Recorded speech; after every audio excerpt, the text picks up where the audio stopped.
कहा कि चैनपुर में एक लड़के को गोली मार दी गई और लगातार सीवान में अपराध की घटनाएं घट रही है।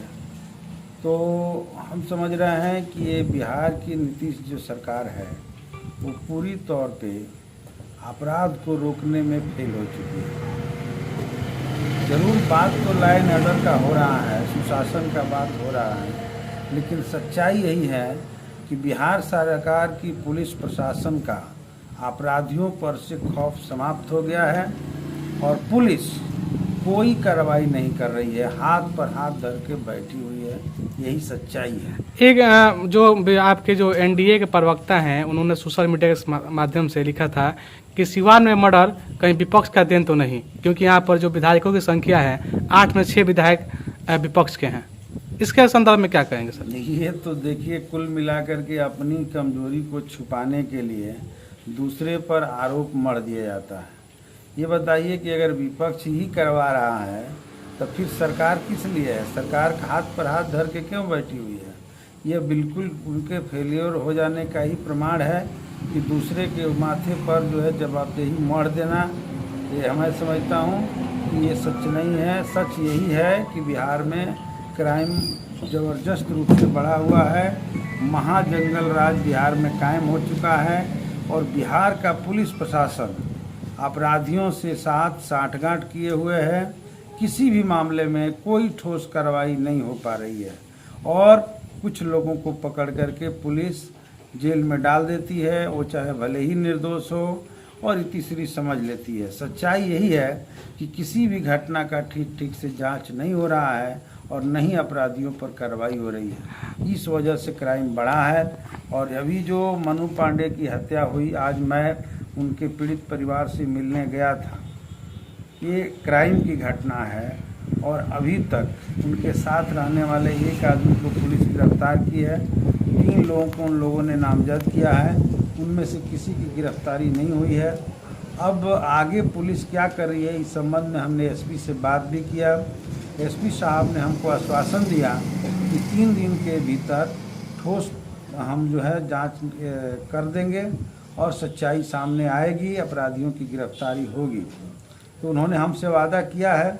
आज जब मैं उनके पीड़ित परिवार से मिला तो परिवार के लोग काफ़ी भयभीत थे, वो लोग सुरक्षा की मांग कर रहे थे।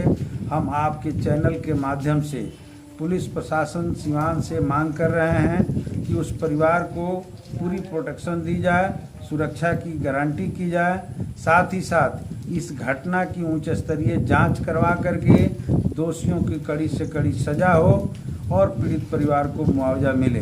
हम अगर ये सरकार में ऐसी घटना होते रहे, दिन प्रतिदिन सिवान जैसी धरती पर हमेशा मर्डर की घटना सामने आती है, हमेशा हत्या की घटना सामने आती है, अगर प्रशासन सचेत नहीं होती है, सरकार जगती नहीं है, तो आगे आप लोगों का कदम क्या होगा? देखिए, हम लोग तो चाहिए रहे हैं कि इस सरकार के रहते जानते हैं कि कुछ होने नहीं जा रहा है। ये सरकार फेल्योर है। नीतीश सरकार पूरी तौर पे थक गई है और जिसके समर्थन से ये सरकार चल रही है बिहार के भीतर, हम देख रहे हैं कि पिछले दरवाजे से बिहार के भीतर जोगी राज की वापसी हो रही है। सरकार दिल्ली में जो चल रही है वो बुलडोजर राज है, उत्तर प्रदेश में बुलडोजर राज है।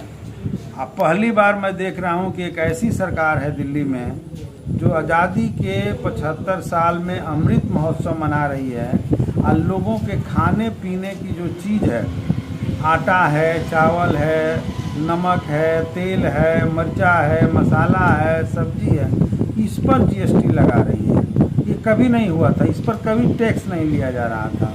तो ये कुल मिलाकर के लोगों के आगे से थाली खींचने की योजना बना रही है सरकार।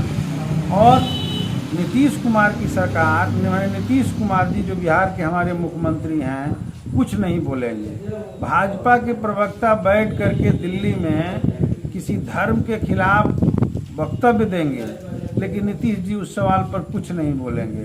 तो कुल मिलाकर के हम लोग देख रहे हैं, अग्निपथ के मामले में भी हम लोगों ने देखा कि इतना बड़ा अन्याय जो हो रहा है नौजवानों के साथ, उनके भविष्य के साथ खिलवाड़ हुआ और हमारे देश के सुरक्षा के साथ खिलवाड़ हुआ कि इतने गंभीर मसले पर पूरे देश के नौजवान सड़कों पर आ गए थे और नीतीश जी चुप्पी साधे हुए थे। इससे तो स्पष्ट है कि ये डबल इंजन की जो सरकार है, दोनों के मिली भगत बिहार के भीतर क्राइम बढ़ रहा है।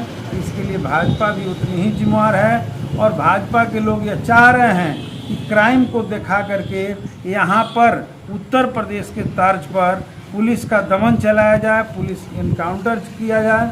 तो हम साफ तौर पे कहना चाहते हैं, बिहार को यूपी बनाने की अगर कोशिश होगी तो बिहार की जनता सचेत है।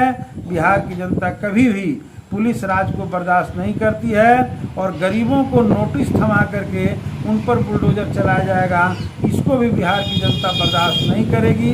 हम भाकपा माले के लोग, हम संपूर्ण महागठबंधन के लोग, पूरे विपक्ष के लोग एकजुट होकर के इसके खिलाफ आंदोलन करेंगे, लड़ाई लड़ेंगे और आने वाले 24 तक इन दोनों सरकारों को उखाड़ फेंकने की योजना बनाएंगे।